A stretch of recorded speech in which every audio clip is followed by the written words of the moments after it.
Thank you. My question is, what is the easiest way to connect to Abraham and really listen and really hear Abraham?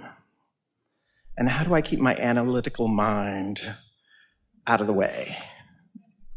We want to begin by saying, you don't need to keep your analytical mind out of the way, because analyzing, considering is one of the best parts of being physical. You've gathered a lot of information that you're wanting to evaluate in relationship with what's now and what's new and what's next. And so there's a sort of bridging process that takes place that is not only satisfying but very helpful. And so don't be hard on yourself about having an analytical mind, but do be more mindful about the value of the data that you are analyzing. And that's why we began today the way we did. Because if you're analyzing data about what you don't want, and you're getting really heavy-handed in it, then you are actually preventing yourself from getting into the receiving mode of the mind that you really want to hook up with, that is really a beneficial analyzer. Okay. When you beat up on yourself, I'm too analytical, just the very approach at pushing against yourself keeps you from hooking in to the energy of your inner being. And that's why you've decided that being over-analytical is not to your advantage, because clarity often goes away in that process. But clarity doesn't go away because you're being analytical, because you're analyzing. Clarity goes away because you're pushing against yourself for being analytical. Okay. Because your inner being adores all of the data that you've collected and wants to give you information about what pieces of it benefit you and what pieces of it don't. If you don't know, if you don't bring both sides of the equation in, you can't focus upon what you want. It's all part of the process. So we're just going to give you this one brief thing. We know you've heard this, but it will be beneficial as this beginning base point. So we talked to you about law of attraction. Most of you get the sense of that. Law of attraction abounds. You get what you think about, whether you want it or not. And step one of the creative process is you sift and sort through the contrast in an analytical way and come to your own important and personal conclusions about what you prefer from your analysis. That matters. It's really good. So I know what I don't want so far, and this is what I do want so far.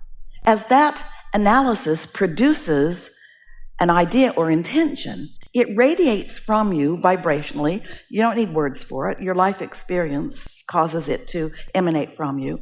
And your inner being, who remains non-physically focused, takes the benefit of your analysis, knows the rightness of what you have concluded so far, and focuses unequivocally on what you have concluded.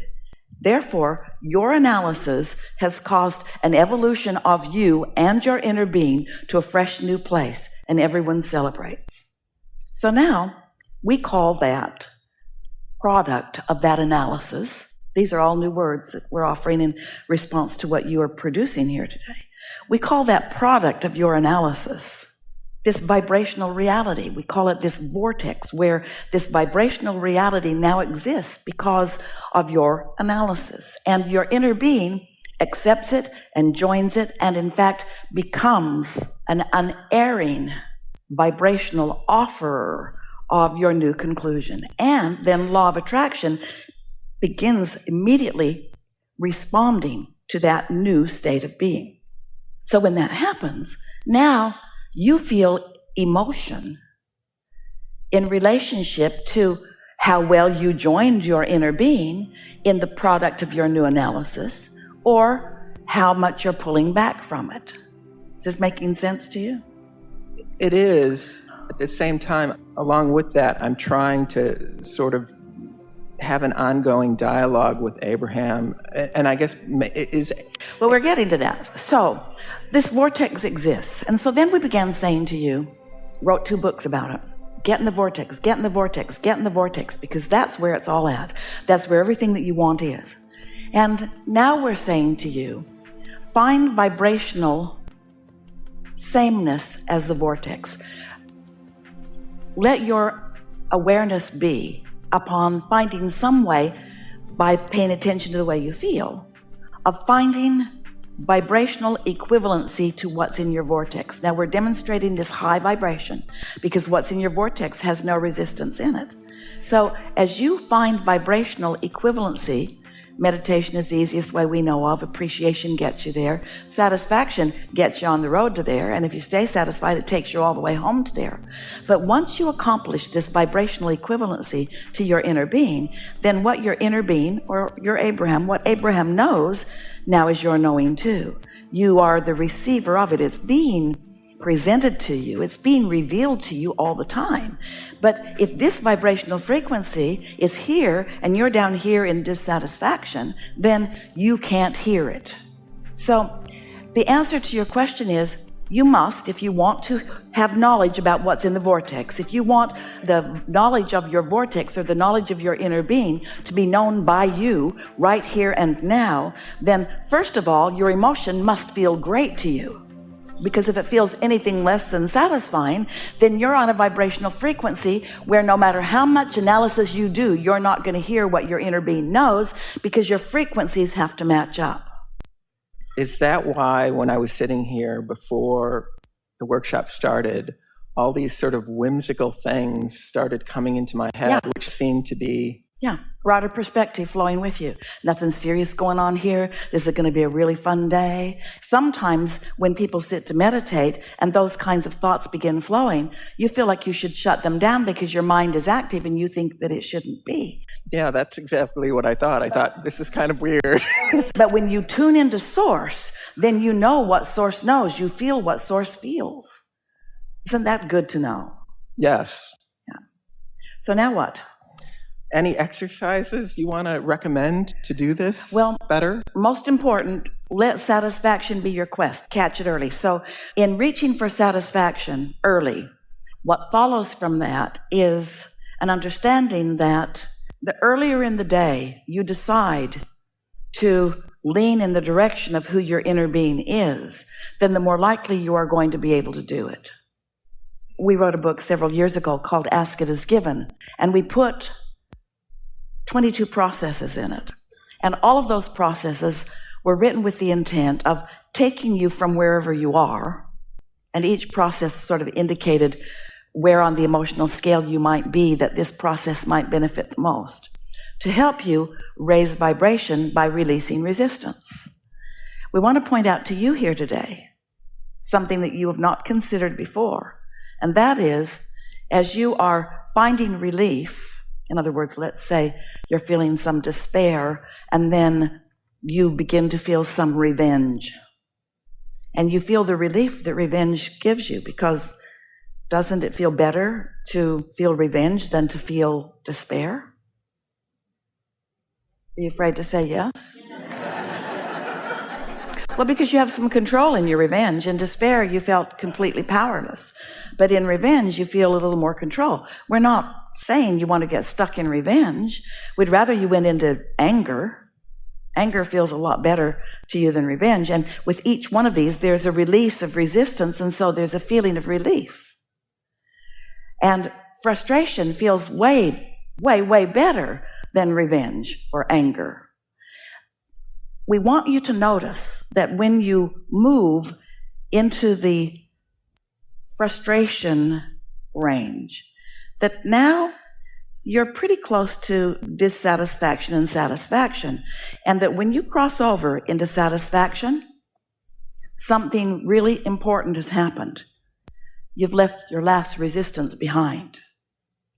Now, you don't have a lot of momentum in satisfaction, but we want you to isolate in your own mind, identify the visceral feeling difference between relief, which is letting go of some resistance, and satisfaction, which is absent of resistance. And so when you discover that your real work is to tend to your vibrational frequency. That you've already done all the goal setting and all the planning and all the asking in your analytical step 1 phase. And step 2 was done for you because Source lined up with everything you asked for. But by reaching for satisfaction, now you're doing step 3, which means now you're holding yourself in a vibrational frequency that will allow you to be vibrationally equivalent to what's in your vortex, so that what's in your vortex can flow into your mind in just the way you ask for it too. You really hear that, don't you? In other words, you set us up with the best string of questions so that we could deliver back in response to your best string of questions this best string of answers.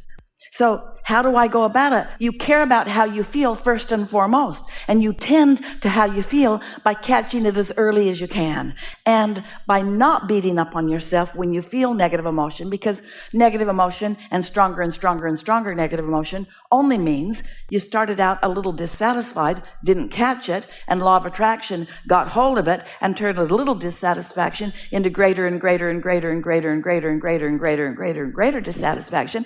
And you have been you have been analytical enough in your life experience that you have whole reservoirs of unwanted from your analytics that are at your vibrational fingertips if you want to tap into them. Are you getting this? And you have all kinds of wonderful alignment thoughts that are at your vibrational fingertips that your lifetime has yielded for you. Ooh, this was a good conversation.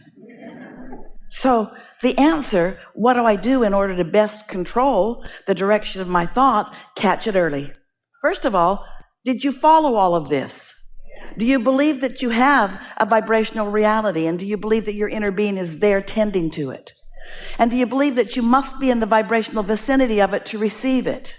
And do you believe that when you receive it, that it's a benefit to you, that that's where clarity comes from? That's where all of this orchestration of the energy that creates worlds works for you. That's where your true leverage and power is. Do you understand that law of attraction is yielding to you whatever you're offering vibrationally in any moment? And do you get it that you can feel what you're doing? And that if it feels really strong negative emotion, you're out of control. Take a nap. That really is not the time to try to fix anything, and yet that's when most people try to fix the most. I'm going to wrestle this to the ground and I'm going to kill it. We say, no, you're not, because law of attraction is a bitch. In other words, it's just going to get bigger and bigger and bigger and bigger and bigger and bigger and bigger and bigger and bigger and bigger and bigger and bigger and bigger and bigger and bigger. So when you catch it early, when you let that be your intention and then you watch what happens, life just gets better and better and better and better. So step 1, you got that. Contrast helps you decide what you want. Step 2, Source lines up with it. Source becomes a vibrational equivalent of it. Source becomes it. It's done. Everything that you've asked for is vibrationally already accomplished. And everything necessary for the full-blown manifestation of it in your experience has already been gathered. Step 3 is you find some satisfaction or better that allows you to let it in. Step 4 is you get really good at that. Step 4 is just you're a master at step 3. Funny that step 4 would just be a master of the step before it, but that's the way we're calling this one. Step 4 is you want so much to feel good and you understand the benefit of it that you've mastered it. It's your go-to feeling. You give yourself and others the benefit of the doubt frequently because that's what feels best to you. And then step 5 is our favorite step of all. Step 5 is where you're back with your analytical mind, back in step 1. But this time, you're not beating up on yourself for doing it. This time, you understand the value of step 1 and contrast. And like your inner being, you're looking forward to the new product of that analysis. Thank you. Really good. Enough?